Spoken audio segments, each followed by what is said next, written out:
Capítulo 17, versículos 5 y 6 de Lucas. Gloria al que vive y reina por los siglos de los siglos de los siglos. Amén. ¿Lo tienen ya? Capítulo 17, versículo del 5 al 6.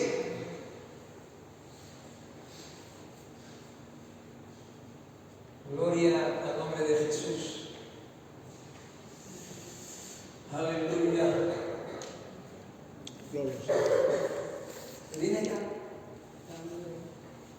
Juan. Estoy hablando con él, lo tengo ya. Gloria. Luis, ¿lo tiene ya? Por favor, de pie, si eres tan amable, y lee los dos versículos, capítulo 17 de Lucas, del 5 al 6.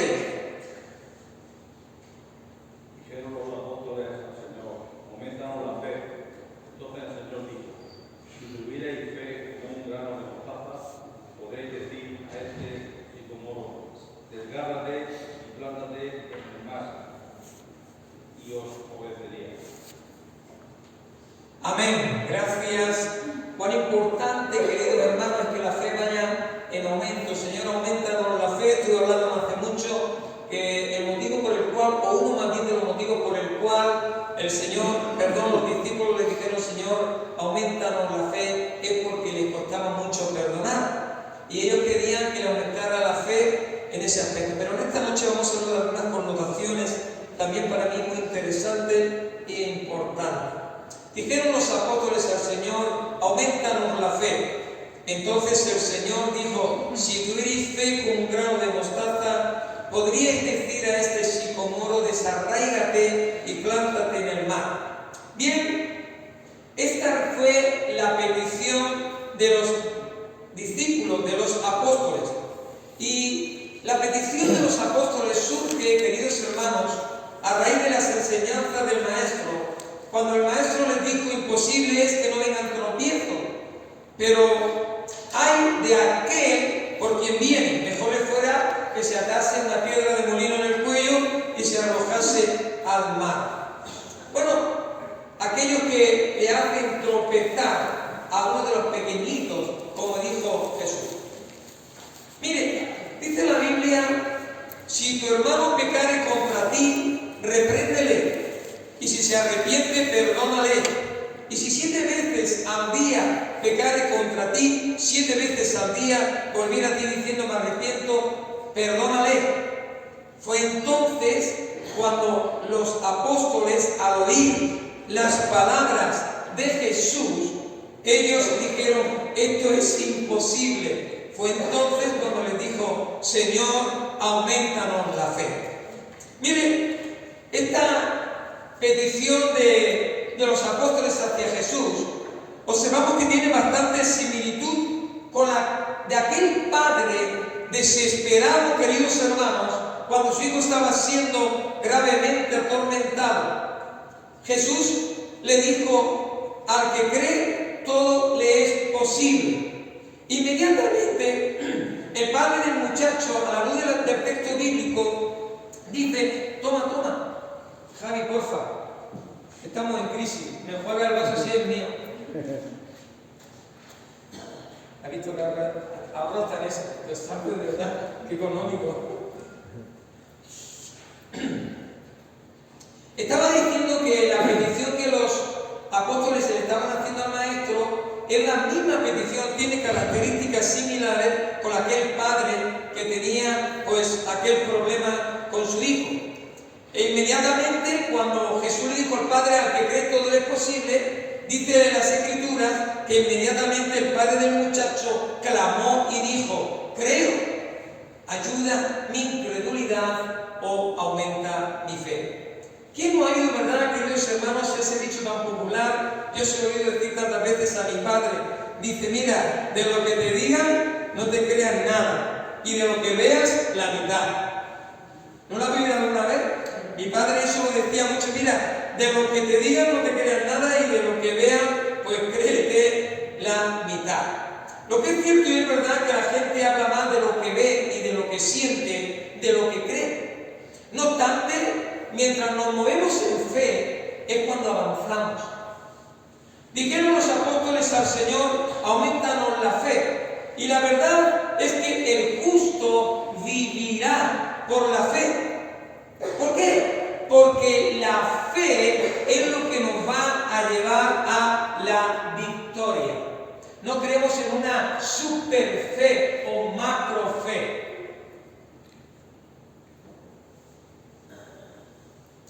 Hace muchos años, queridos hermanos, cuando empecé en los comienzos del Señor, me dejaron un libro que hablaba acerca de la superfe, pero no me gustó ese libro.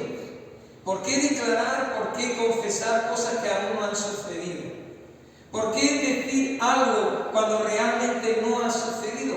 O, queridos hermanos, aquellas enseñanzas que muchas veces recuerdo que algunos he oído decir que cuando alguien enferma es porque está en pecado.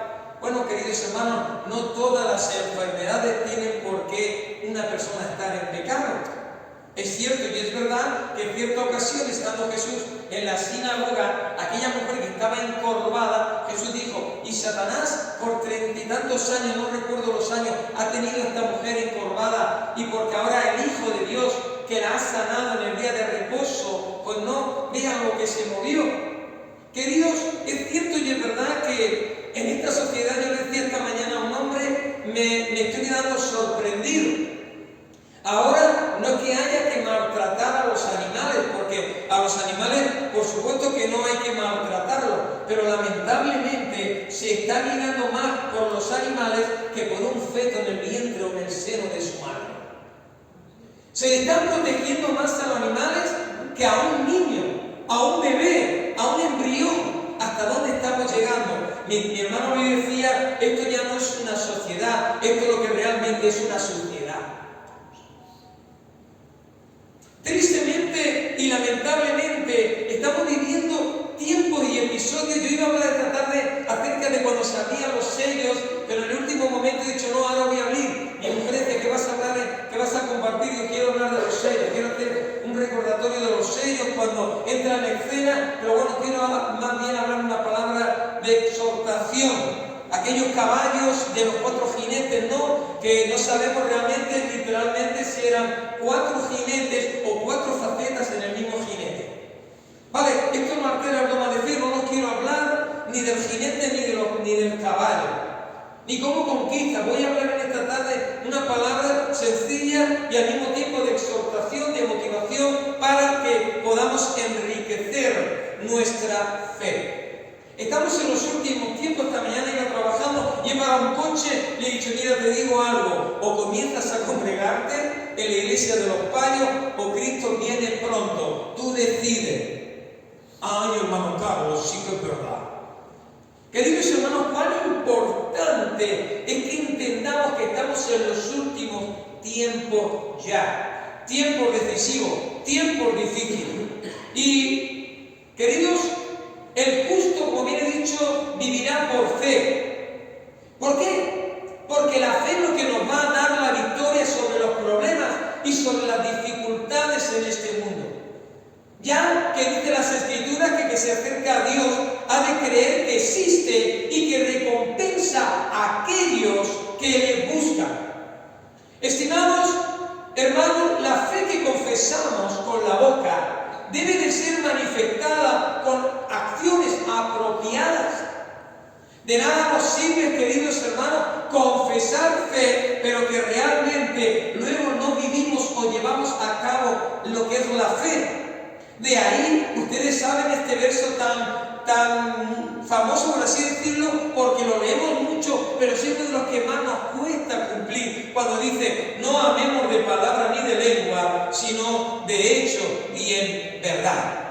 A veces, la fe que confesamos con la boca debe de ser manifestada por acciones apropiadas. Por consiguiente, queridos hermanos, la fe sin obras está muerta.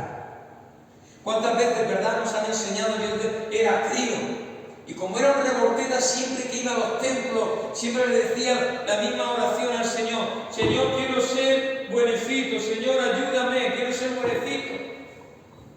Yo siempre le pedía al Señor que quería ser buenecito, que no quería hacer carga para nadie, ni tampoco causarles problemas a mi madre. Por eso cuando fui grandecito, no de estatura sino de edad, entendí uno de los dichos que decía mi papá. Mi papá me decía cuando yo era pequeño: eres Curro Romero, hijo, eres Curro Romero. Y yo no sabía quién era Curro Romero. Y conforme fui creciendo en edad, resulta que me entero que Curro Romero era un torero famoso en Sevilla que de 1000 corridas hacía una buena.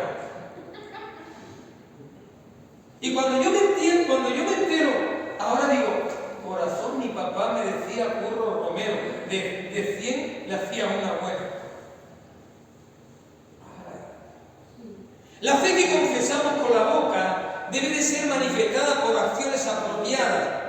¿Por qué? Porque la fe sin obras está muerta. Santiago nos dice: muéstrame tu fe sin tus obras y yo te mostraré mi fe por mis obras. ¿Quién, queridos hermanos, no en sus tiempos antes de tener un encuentro personal con Cristo no ha hecho ciertas promesas? Y ha ido a ciertos lugares, no sé, descalzo, con velas, yo no sé. Creyendo, queridos hermanos, que la salvación es por obras. Ahora, solo nos quedamos en esa parte. Es verdad, queridos hermanos, que la salvación no es por obras. Y nosotros no hacemos obras para ser salvos, sino que la Iglesia tiene que hacer obras porque es el principio, la evidencia y el fruto de que ha sido salvado. La fe sin obras está muerta. Yo disfruto con los drogadictos, me encanta. Me encanta montarme en el coche, irme con ellos, irme para allá, irme para acá. Y tengo experiencias impresionantes cuando robamos. Mandamos a un chaval a Inguera, Valencia, y al chaval no se le ocurre otra cosa que robar la furgoneta del centro y venirse a Cieza con la furgoneta robada de remar. Y allá, queridos hermanos, que lo llamamos, lo buscamos en Internet, y yo, oye, dime dónde está la furgoneta, la he dejado en tal sitio. Y allá que enganchamos en la furgoneta y nos vamos para Inguera, unos paisajes tremendos con unas cerezas impresionantes. Y queridos hermanos, ¿por qué? Porque la fe sin obras está muerta. Yo no hago obras para ser salvo, sino yo hago obras como el fruto de que ya he sido salvado. Esa es la gran diferencia, queridos hermanos. Porque el que salva es Cristo, pero nos quedamos con esa porción y a veces la Iglesia evangélica, permítame la expresión con todo mi cariño y con todo mi respeto, decirles algo. A veces hablamos mucho, pero sin embargo llegamos a ser más papistas que el Papa y muchos más legalistas que la misma religión. Hermano, la religión no salva, ni la evangélica. El que salva es Jesús.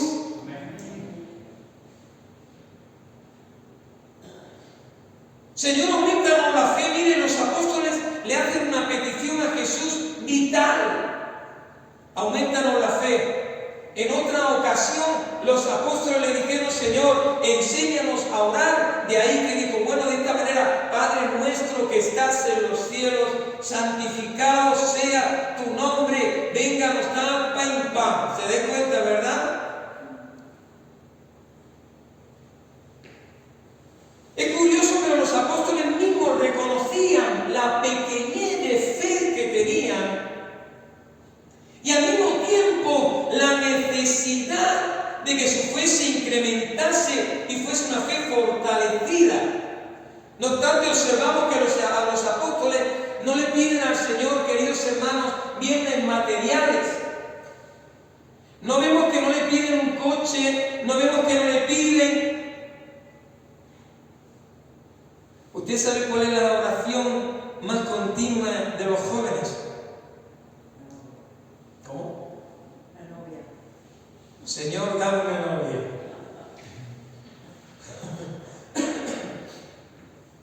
No le piden nada material, no le piden nada de nada. Solo le dicen, Señor, aumentanos la fe. Y esto a mí me viene a mi mente, me da por pensar aquella petición cuando el Señor le dijo a Salomón, pídeme lo que quiera.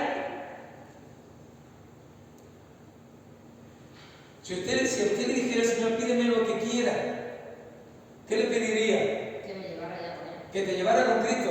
A ver si hay un problema que quiere ya porque no te soporta esto. Para no pedirle. Es que te irás cuando Cristo quiera, nos iremos cuando Cristo quiera, no podemos No, adelantar. ¿tú ¿Tú qué pedirías? Si Dios te dice, encarga, ¿qué quieres? Tú te irías con Cristo. En el rapto, como Elías, o como el otro, fue Elías que fue arrebatado y Enoc.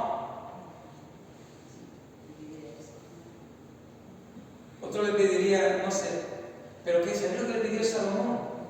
Señor, dame sabiduría para guiar y aceptar y poder conducir a este pueblo. ¿Sabes lo que estaba pidiendo Salomón? En otras palabras, al Espíritu Santo.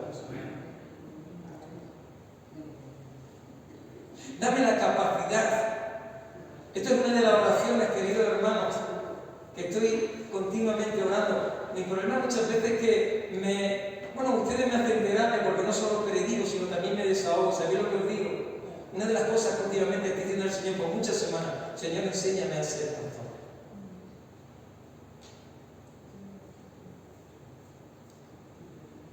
Enséñame a llorar. Quiero llorar. Y quiero llorar por las almas que se pierden. Porque estamos muy acostumbrados, queridos hermanos, a hacer de nuestro Dios un Dios como una lámpara maravillosa. Muchas veces he puesto este ejemplo. Ustedes creen que Dios es un genio. Usted le toca la partita a la lámpara, sale el genio y le dice, ¿qué quieres que te haga, Blas? Dios no está para satisfacer tus necesidades y tus caprichos, tontorrón. Con cariño.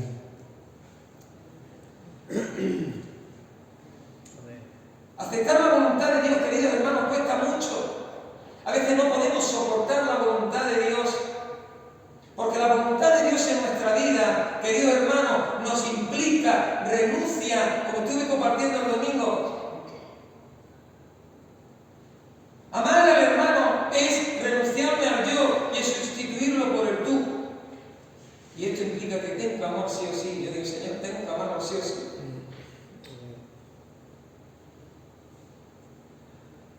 Aceptar la voluntad de Dios no es algo que a veces sea fácil, no es algo que a veces sea cómodo. ¿Y saben usted por qué? Porque si el grano de trigo no cae a la tierra y muere, no puede llevar fruto, es imposible, hermano, porque no puede ver gloria sin quebranto. Hoy, queridos hermanos, en la chatería tomando un cafelito, le dije a un compañero, por favor, échame una foto a este artículo de La Opinión, envíamelo, y se lo quise pasar a la iglesia, en la página. En la iglesia han aumentado los casos de suicidio entre los jóvenes de nuestra región. Y yo, leyendo esto, digo, ¿qué está provocando todo esto en la iglesia? ¿Qué está provocando todo esto en mí? ¿Qué está provocando todo esto en usted? Y criticamos a la religión. ¿Acaso no seremos nosotros más religiosos que los religiosos? Pregunto. Y digo, tengo que mandar esto al mismo esto, porque esto tiene que provocar en usted, esto tiene que provocar en mí pasión. Esto tiene que provocarnos, queridos hermanos, que la gente se está muriendo. Estoy poniendo, muchas veces, abro la iglesia a las 6:30 o a las 6. Voy a cambiar la táctica. No voy a abrir ya para orar. Los ayunos se van a hacer. Puede ser que con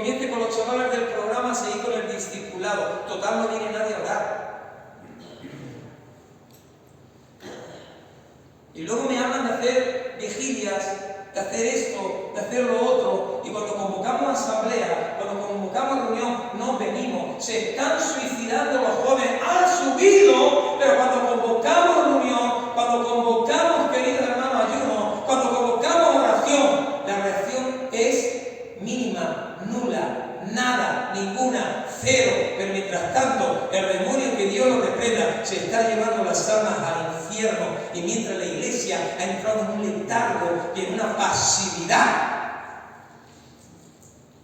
Y confesamos y declaramos: no, yo soy salvo por fe. Querido hermano, usted es salvo por fe, pero también usted tiene que hacer obras que manifiestan que usted ha sido salvado y que yo he sido salvado. Los apóstoles reconocían la pequeñez de su fe y al mismo tiempo la necesidad de que su fe se incrementase y se fortaleciese. Y como bien he dicho, no pedían nada material, sino: Señor, aumentanos la fe. Y notemos cuál fue la reacción de Jesús, queridos hermanos, ante la petición de los apóstoles. Observamos que el maestro no oró por ellos, ni tampoco le dijo recibir una doble porción del Espíritu Santo, ni le sopló en ese momento, sino que le dice: si tuvierais fe como un grano de mostaza, podréis decir a este sicomoro: desarráigate y plántate en el mar, y os obedecería. Mire, la fe es una decisión personal, querido hermano. La fe es una decisión muy personal, por consiguiente, Dios no te va a fortalecer a que tengas fe.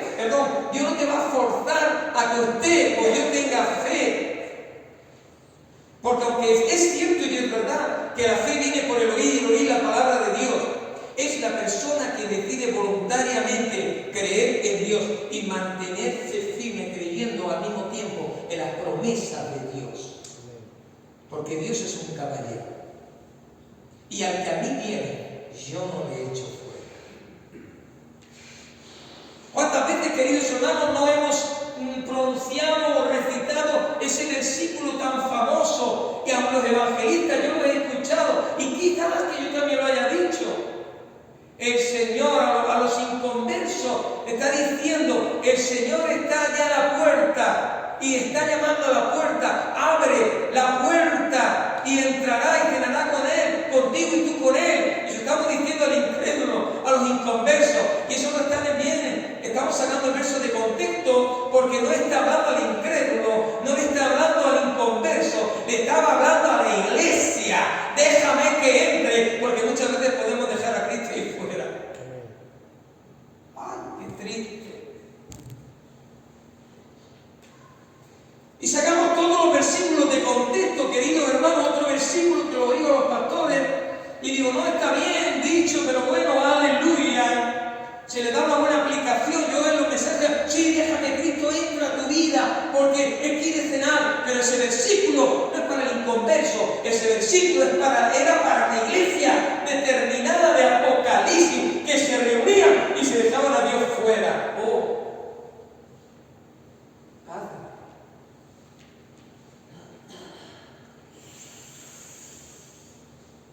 Señor, aumentanos la fe.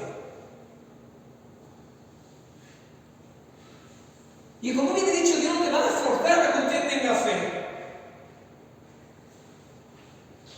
Y aunque es verdad, como bien he dicho, que la fe viene por el oír, querido hermano, la palabra de Dios, la persona que decide voluntariamente creer en Dios y mantenerse firme creyendo las promesas de Dios. Mire, una de las cosas que es imprescindible para nuestro crecimiento espiritual es el desarrollo de nuestra fe. Es por ello que la Biblia, queridos hermanos, nos dice de una manera continuamente: sin fe es imposible agradar a Dios. Y es que no es lo mismo creer en Dios que creerle a Dios. No se confunda. No es lo mismo creer en Dios que creerle a Dios. Si el diablo cree, iglesia, dice: el diablo cree y tiembla. Usted puede creer en Dios, Sin embargo, no puede creerle a Dios cuando Dios le da una palabra o cuando Dios le habla en su palabra. Por ejemplo, es un pasaje que me encanta cuando Dios le habló a Noé, ¿verdad? Y algunas veces he dicho este ejemplo porque es uno de los que más me encanta. Hay ejemplos tremendos a la luz del texto bíblico, hay ejemplos impresionantes que a mí me motivan, ejemplos motivadores, queridos hermanos. Cuando Dios le habló a Noé, con el fin de que llevara a cabo la construcción de aquella gran embarcación flotante, con un montón de animales. Luis dijo la cantidad de animales y Blas dice que en el arca de Noé no había peces. Es curioso. ¿Cómo van a haber peces si Dios y Luis estaban en el agua? Yo no sé si habían peces o no habían peces. A lo mejor había una piscipastoría dentro del arca. Ahora hacemos un debate teológico. Y por eso se divide la iglesia. ¡Ay, Padre! Y hay tantas tonterías a la luz del texto. Hay tantas tonterías que sacamos las cosas de texto y de contexto y hacemos un pretexto o un mal pretexto. Y todas veces, ¿sabes por qué? Porque queremos justificar o maquillar nuestro pecado. ¿Sabéis lo que ocurre, queridos hermanos? Que a veces queremos ser más buenos que Dios. Dios condena ciertos pecados y nosotros queremos levantar la mano. No. El pecado es pecado y punto. Te gustará más, te gustará menos, me gustará más, me gustará menos, pero el pecado es pecado. No quieras maquillarlo, pues somos profesionales. Y siempre, queridos hermanos, encontramos para nuestra justificación personal, siempre encontramos a nuestra Eva. Siempre. El hombre peca, querido hermano, responsable y cabeza de la familia. Y cuando Dios le dice a Adán, ¿quién te siempre estaba desnudo? ¿Qué es lo que ha hecho? ¿Acaso has comido? Dice, mira papá, la mujer que me diste. Siempre tenemos nuestra Eva, pero es que la Eva también tiene su Adán. Oye, ¿qué has hecho, Eva? Dice, no, la serpiente me engañó. ¿Sabéis lo que se estaba haciendo Adán? Estaba echándole la culpa a Dios de haberle dado a Eva, y Eva le estaba diciendo a la serpiente, no me la ha hecho. En vez de haberse puesto de rodillas y decir, Señor, hemos pecado, la hemos liado, hemos errado, ayúdanos, perdónanos.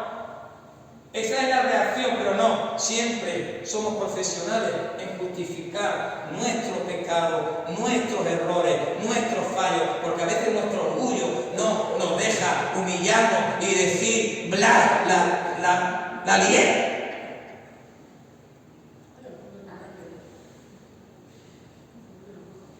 El hombre por naturaleza, queridos hermanos, no nos gusta. Y si alguien tiene más defectos y más errores de aquí, soy yo.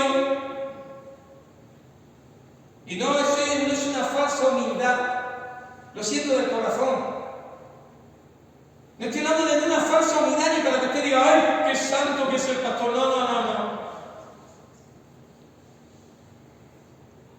Siervos inútiles somos y hacemos lo que deberíamos de hacer. Y haciendo lo que deberíamos de hacer, somos siervos inútiles. Noé no creyó en Dios, sino creyó a Dios. Porque una cosa es muy distinta creer en Dios y otra cosa es creer a Dios. Porque la fe también implica acción. Voy a seguir avanzando un poquito más. O cómo no mencionar, voy a seguir un poquito más. No voy a poner más ejemplos bíblicos. La fe también implica acción. Ahora bien, la vida de fe, iglesia, no es una realidad estática, fosilizada. La fe no es algo estático ni algo fosilizado, sino que la fe se alimenta de manera que va creciendo. Y si la fe se descuida, puede llegar a debilitarse. Por consiguiente, una cosa es creer y otra cosa es muy diferente, es mantenerse creyendo, es decir, seguir manteniendo viva la fe en nuestros corazones. ¿No os acordáis la palabra de nuestro Señor Jesucristo cuando le dijo al apóstol San Pedro, ven? Y este anduvo de forma milagrosa sobre aquel mar embravecido. ¿Por qué? Porque, iglesia, la fe está por encima de los obstáculos, o la fe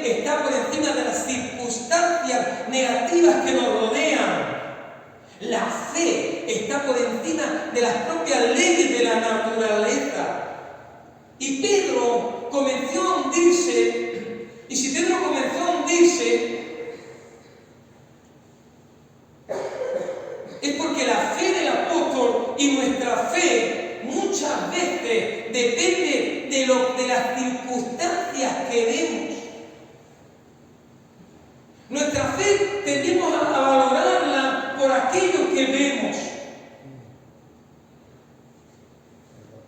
Y a veces oramos, queridos hermanos, con los enfermos, ni fe tenemos. No me malinterprete, por Dios.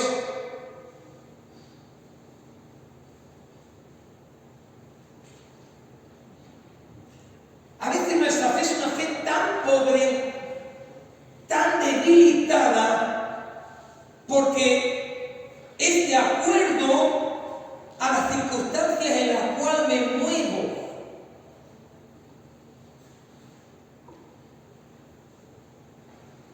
¿O no os acordáis, queridos hermanos, que no quiero poner ejemplos en los que esto enriquece? ¿No os acordáis de aquellos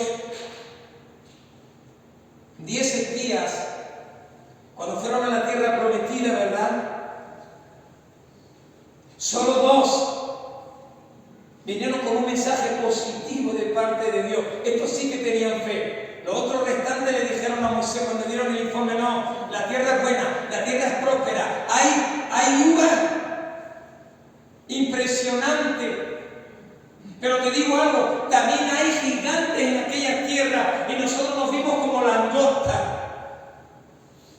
Sin embargo, Josué y Caleb dicen: subamos, hermanos, Dios nos ha entregado en nuestras manos, subamos, porque si Dios nos ha dado, nos lo vamos a comer como pan. Eso es fe. Por eso digo que muchas veces nuestra fe es limitada de acuerdo a las circunstancias.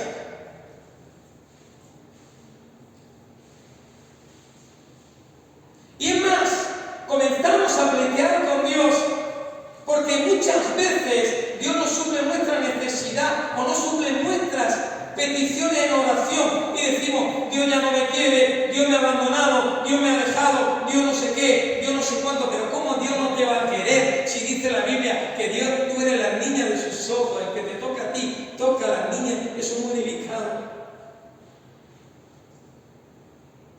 Nuestra fe la limitamos de acuerdo a las circunstancias en las cuales nos desenvolvemos o estamos. Por eso, queridos hermanos, cuando nos enfrentemos a algo diciendo: es imposible que lo intentemos, mejor no lo intente.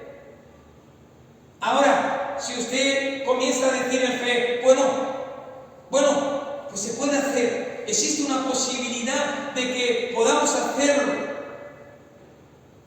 hágalo. Siempre tenga en cuenta que usted no está solo, que Dios está de nuestra parte, que Dios es el que pelea por nosotros. Por eso, querido hermano, mire, si no termino, no quiero limitar el mensaje.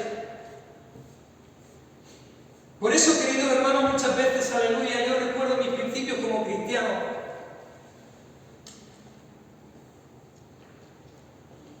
Y Dios me llevaba entre algodones. Entre algodones, Blas. Mi mujer esta tarde dice: Carlos, Dios te tiene mimado. No es que me tenga mimado, es que somos los mimados de Dios. La iglesia es la mimada. Amén.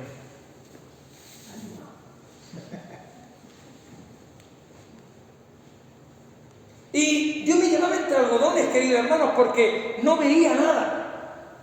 Recién convertido, yo no veía ningún defecto. Yo no veía ningún error. Estoy contento. Estoy feliz. Hay un proyecto. Me llamaron de los Estados Unidos, les ha encantado el testimonio y van a venir a grabar en marzo, que es los testimonios de YouTube de la Caja Roja. Queremos grabarte, queremos sacar tu testimonio. Y Carlos me dijo: papá, mira, me mandó la que está trabajando con Jacobo Bosch, una hermana de los Estados Unidos, los vídeos que están haciendo. Y cada vez que veo los vídeos, mi mujer dice: ¿qué te pasa? Tengo que empezar a llorar porque digo: los pelos se me ponen de punta. El otro día vi el testimonio de un chico con el síndrome de Down diciendo que Jesús me ama. He hecho hasta la voz de hombre. Y estoy entusiasmado, estoy deseando que venga marzo. Van a venir a grabar, son 2 días. Me da igual, voy a pedir el día libre. Me van a grabar por aquí, me van a grabar en Cartagena, voy a dar el testimonio. Y hay una palabra que está golpeando mi corazón. Y salió la palabra. Yo no sabía nada, hermano, de verdad. Yo no sabía quién eran los pentecostales, yo no sabía quién eran los bautistas, yo no sabía quién era la Asamblea Hermana, yo no sabía quién era la Filadelfia, yo no sabía quién eran los metodistas, yo no sabía quién eran los wesleyanos, yo no sabía quién era la iglesia más antigua de España, que la iglesia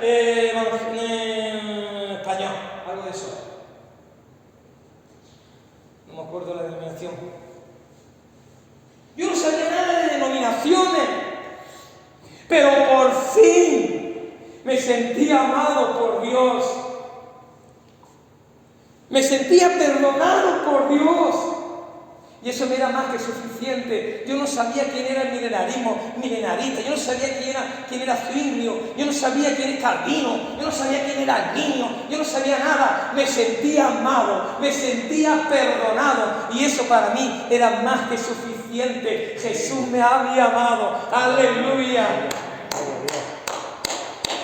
Dele beso a Cristo, ¿quién dice eso?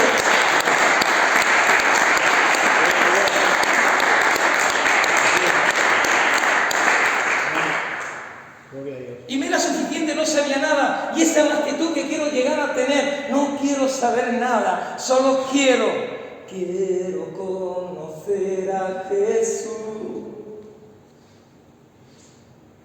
Aleluya. Y ser amado.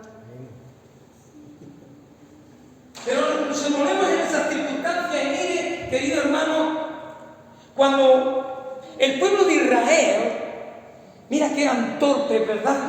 Y cuántas veces no somos el mismo retrato que el pueblo de Israel. Y cuántas veces usted me ha dicho: a mí en el mundo no me pasaba esto. Y cuántas veces usted nos habrá dicho: tengo mejores amigos en el mundo que dentro. ¿No habéis pensado esto? Eso son mentiras del demonio. Pero diga, queridos hermanos, que a los límites de Canaán, si mal no recuerdo, los teólogos me corrigen, por favor. Corrígeme. Y dice que cuando salió el pueblo de Israel y cruzaron el Mar Rojo, le pusieron ¿qué? ¿Qué le pusieron por la noche?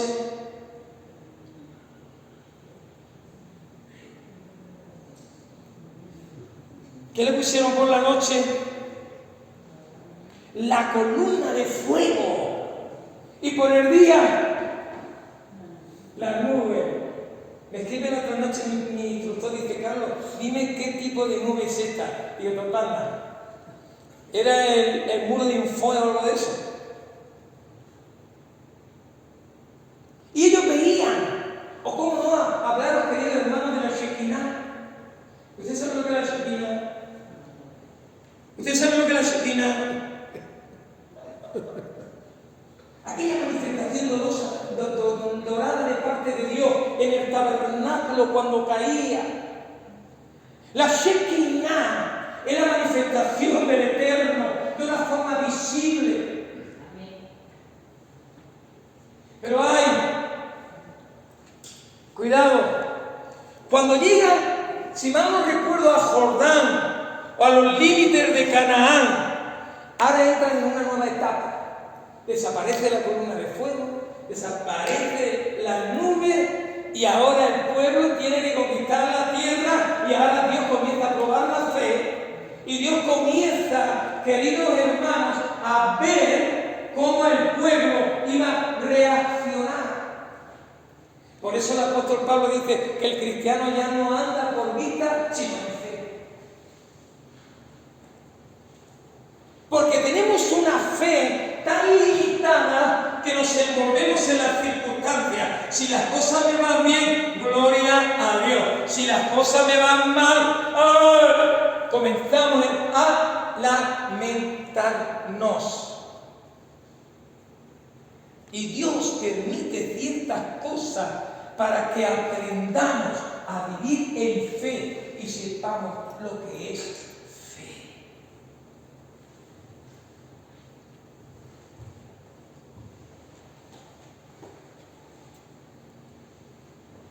Por eso el apóstol Pedro comenzó a hundirse.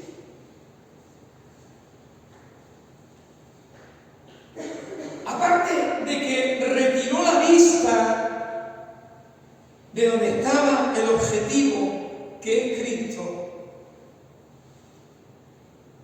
sus sentidos, escuchen bien, fueron inundados por el temor, que es lo que estamos hablando, que nuestra fe la limitamos a las circunstancias negativas. Al poner sus sentidos en el temor, viendo el agua, viendo el mar embravecido, viendo las olas que arreciaban y que lo podían ahogar, al ser inundado por las circunstancias en el entorno que era el miedo, fue entonces cuando comenzó a hundirse. Ahora bien, mi pregunta es, bueno, ¿la poca fe de Pedro significaba que tú no tuvo fe? ¿O perdió la fe? Tranquilo. Los apóstoles le dijeron, Señor, aumentanos la fe. Y como bien dije antes, voy concluyendo, fe no es una realidad estática fosilizada, sino que la fe tiene que ser alimentada, la fe tiene que crecer, porque tenemos dos opciones, o crece o se debilita. Por la ocasión, queridos hermanos, de aquella multitud, ¿verdad? Voy a concluir con esto, ya no sigo. Surge un problema. La situación era crítica, muy crítica. Hay una multitud hambrienta y tarde, de noche, o tal vez ya iba a ser avanzada, no, lo dejamos ahí, ¿vale?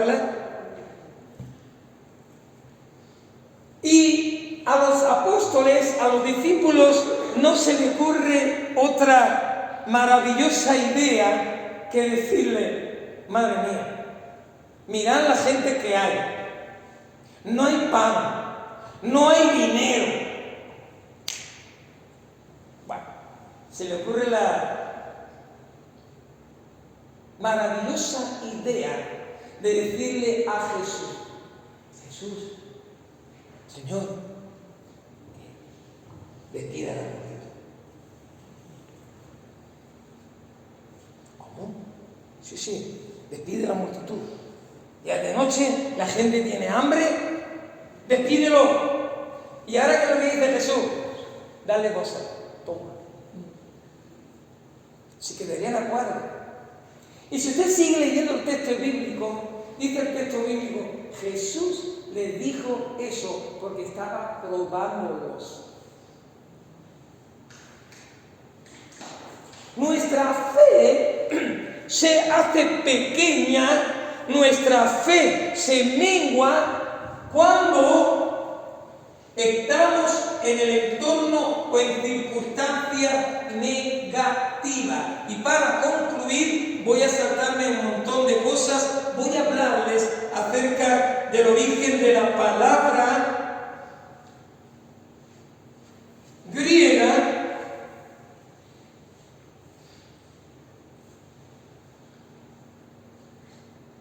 si la encuentro, y la tenía, porque eso me ha bendecido. El origen de la palabra griega, mire, no es que haya si la fe es más pequeña o si la fe es más grande. No me venga con tontería, con pamplina. Fe es fe. Y fe es cuando digo lo que creo y creo lo que digo. ¿Lo entienden? Fe es cuando digo lo que creo y creo lo que digo. Es decir, yo cuando digo que Jesucristo es Dios, lo que digo, estoy corroborando que auténticamente a ciencia cierta Jesús es Dios. Fe es cuando digo lo que digo lo que digo lo que soy. Fe es cuando digo lo que creo y creo lo que digo. Señor, aumentanos la fe. Bueno, ¿por qué? Porque su fe era una fe limitada. Ahora sí termino. La palabra que usan los apóstoles para que Jesús les aumente la fe fue prostitemi, con acento en la I. ¿Lo dije bien?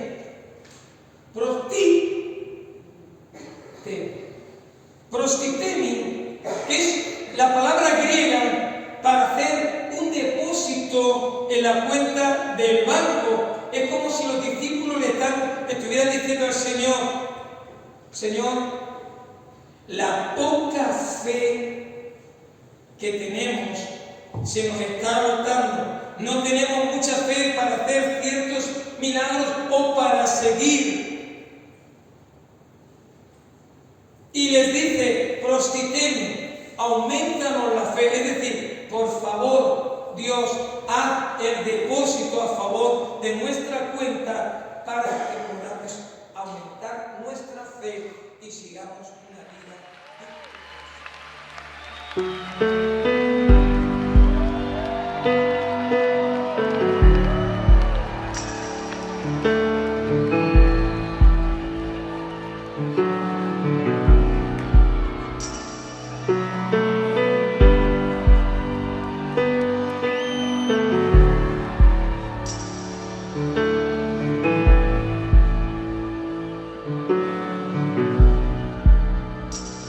Aqui estás, devemos mover, te adoraré, te adoraré.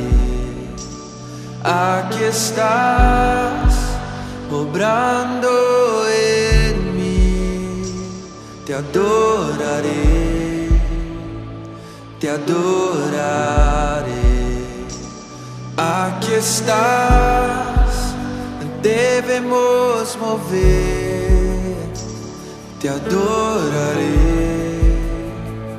te adoraré. Aqui estás, obrando en mí, te adoraré, te adoraré.